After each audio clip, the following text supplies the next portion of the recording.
Hello everyone, Seskinator11 here, and this is my Metal Gear Solid 5 Ground Zeroes Hard Difficulty No Traces Challenge Run. I've been wanting to do this project for a while now, and of course commentate to it because I'm very proud of it. And I wanted to point out immediately that in Ground Zeroes there is no official no traces bonus in this game, believe it or not. I mean, this is a demo of the Phantom Pain after all, and they did not include this bonus, but I followed the exact requirements that you needed to follow in the Phantom Pain and just simply applied them to Ground Zeroes. So basically, the requirements are that you cannot fire any bullet or use any primary, secondary support weapon with the R2 trigger button. You cannot attack using buddies, mounted guns, fire support. You cannot harm any human, including with bumping, diving, and CQC. This includes puppets, but not bosses. You cannot enter the reflex mode, combat alert status. You cannot call supply drops, which you can't even do in this game. You cannot call a supply drop in this game particularly. And you cannot use score restricting items, which I don't even think score restricting items exist in Ground Zeroes. But what you can do is you can point your gun and you can hold up enemies and you can interrogate enemies even though I will not be interrogating enemies. All I'll be simply doing in this run is you'll see me point my gun at them from behind, Snake will hold them up, and I will tell them to get down, which you'll see me not touch them at all. I do my best in this run to not even bump into them on accident, even when I tell them to get down. And yes, this run, I'm very proud of this run, and it took a good amount of tries to get this pattern down. Now, I know that I've commentated one other project before this, and one of the main points of that project, which was Outlast 2 on Insane difficulty, is to get a feel for the game.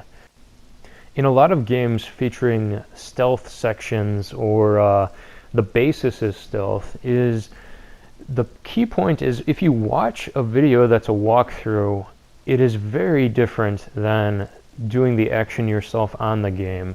So when you're watching somebody, they'll make it look insanely easy. I've seen a lot of walkthroughs on this game. I've seen a lot of run-throughs that people have done.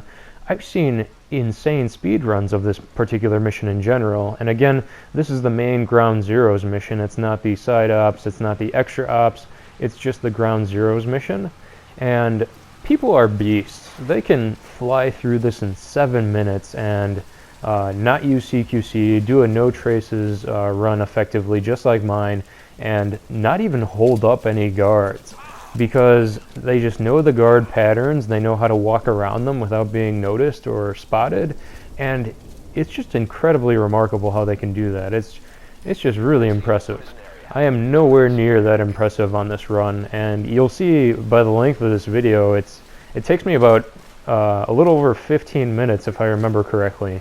But again, I am going for the S rank. I'm doing no traces bonus and requirements, and yeah, you will also see me make a slight error on this run because I nearly get spotted, which will be coming up later on once we get towards the admin building of this section. But yeah. Ground Zeroes. I'm a huge fan of this game. You'll know from my opening of all my videos that I have Snake saying, "Kept you waiting, huh?" Only it's not David Hayter, it's Kiefer Sutherland, which, don't get me wrong, I love Kiefer Sutherland. I love 24, I love Jack Bauer, I love everything that Jack Bauer stands for and what he does. He is an absolute badass, and he is sort of like my hero, so it's kind of like combining two worlds for me in Ground Zeroes, where you have Big Boss, and then you have Kiefer Sutherland, Jack Bauer, as I like to call him. So, as you'll see from my run, it requires a lot of timing with most sections. So, this section took a few takes, a few practice runs, because you'll see the guard comes in front of me, he runs right over, and You know, what's important here is that you don't sprint towards them. You maintain this crouch status and then you hold them up like so and tell them to get down.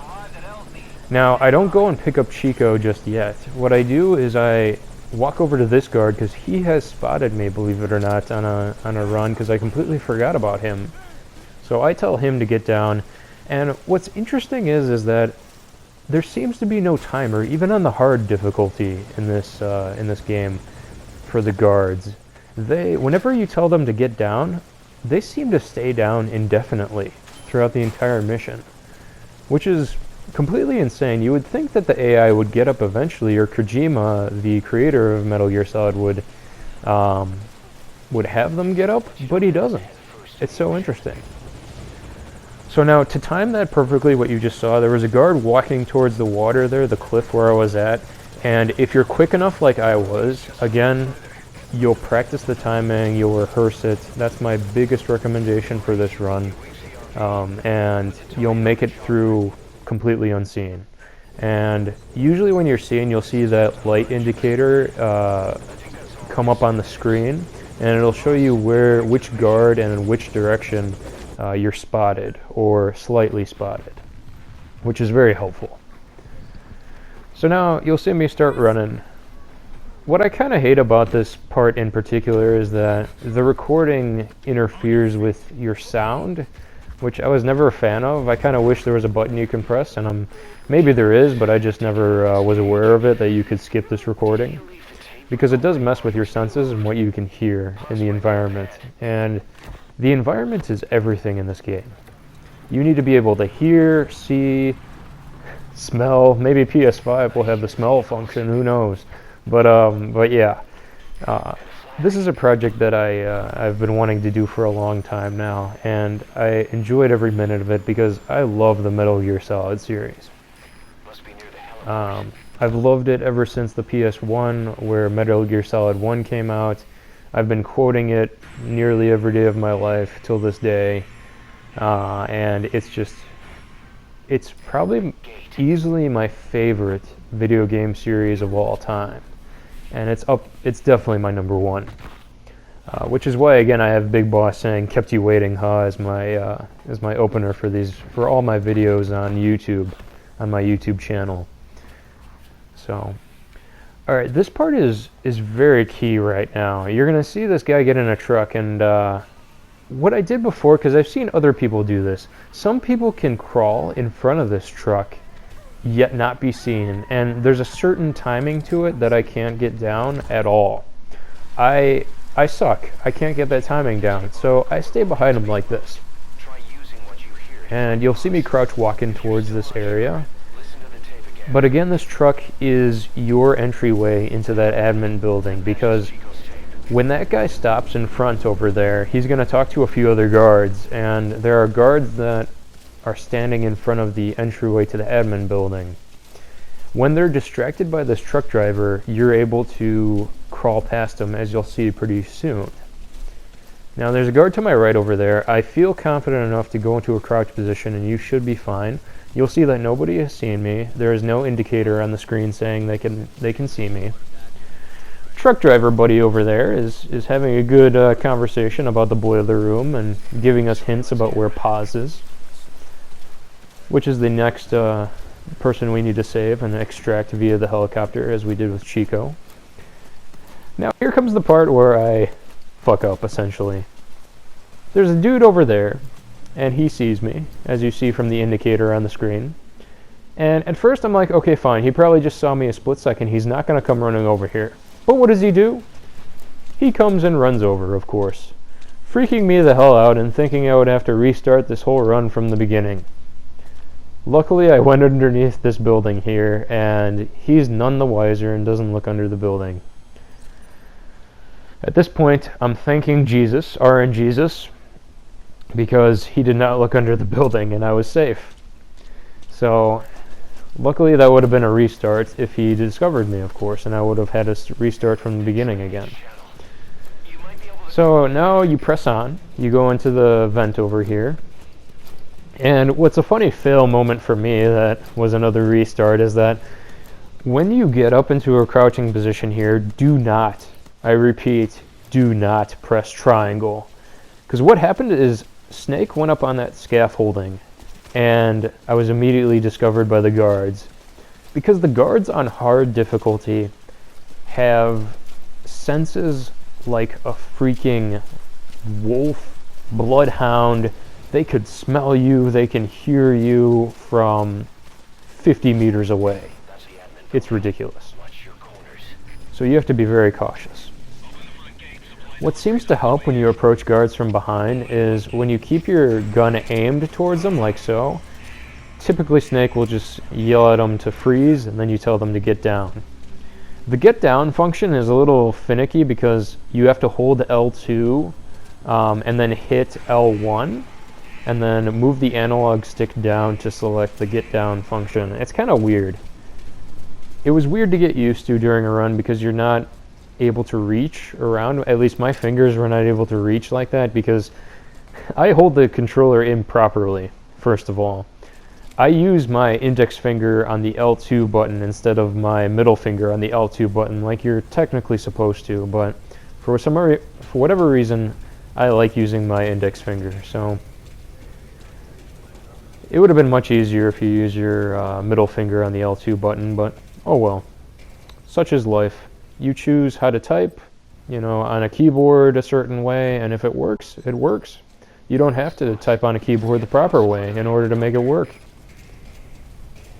If you can type 600 words a second, then you're fine. Anywho, this guy up here gave me a lot of trouble on my practice runs. He always spotted me no matter how quiet I was walking up to him. I don't know if it was the acoustics in the place. I don't know if you could hear my footsteps compared to outside, much louder than if I would be approaching him in the rain, but he would always spot me or hear something behind him, and then the holdup would not work. So what I do is I'm just kind of moving up like so. He actually hears something. If you saw that, you saw the exclamation point above his head. He heard me, but luckily I was quick enough to hold him up and everything was fine.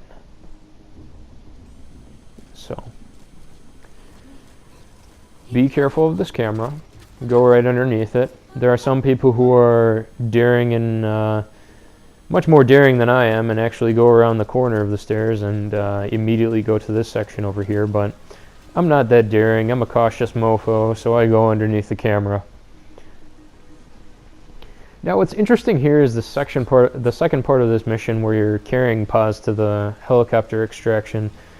People would think that this section would be more challenging, but what's interesting is that it's actually fairly well balanced, with the exception of holding up that first guy at the bottom of the staircase. So what I do is I wait for that guy to walk up the stairs, I make my way over to the door, and one would think that this place would be heavily guarded, but it's not. You can, do your crouch walk simply right across the opening and nobody is the wiser to see you, for whatever reason. So now, in order to get past the searchlight that's moving across the field here, the helipad, is you're actually gonna go into a standing position and run your way across. Not sprint, but run your way across, and it works like a charm. Again, I take no credit for this path that I'm taking right now. I have seen a good amount of walkthroughs do this path, so I take no credit for it. The credit goes to everybody else, all the thousands of people who have done this before me, and I'm doing it 6 years after the game was released. So, there's that. Now, we're making our way over here. This is a perfect opportunity to go ahead and call the chopper in front of us, so you don't have to worry about it later or waste any time. Because time is a huge factor in this mission.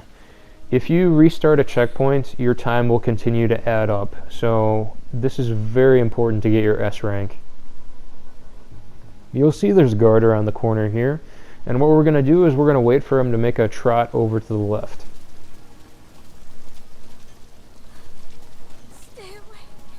He is going to be the last guard that we hold up in this mission. After that, you're pretty much home free if you take the path that I'm taking right now.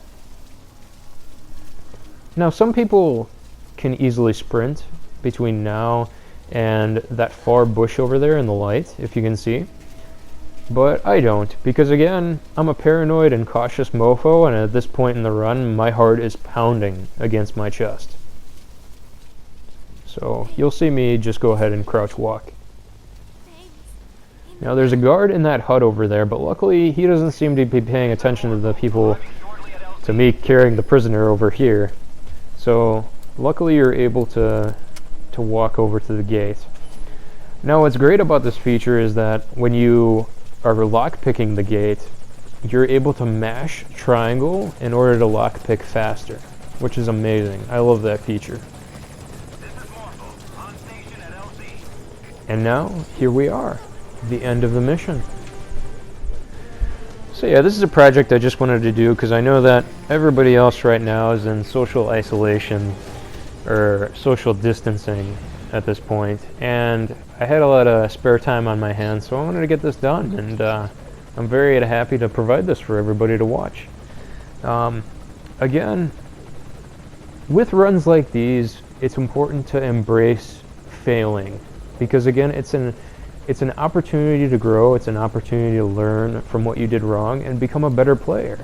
And that not only applies to games, but it applies to everything else in life. Everything else you're putting your mind to. So again, that was the mission, and you'll see here that I get the S rank. You guys all have a good one, and take it easy.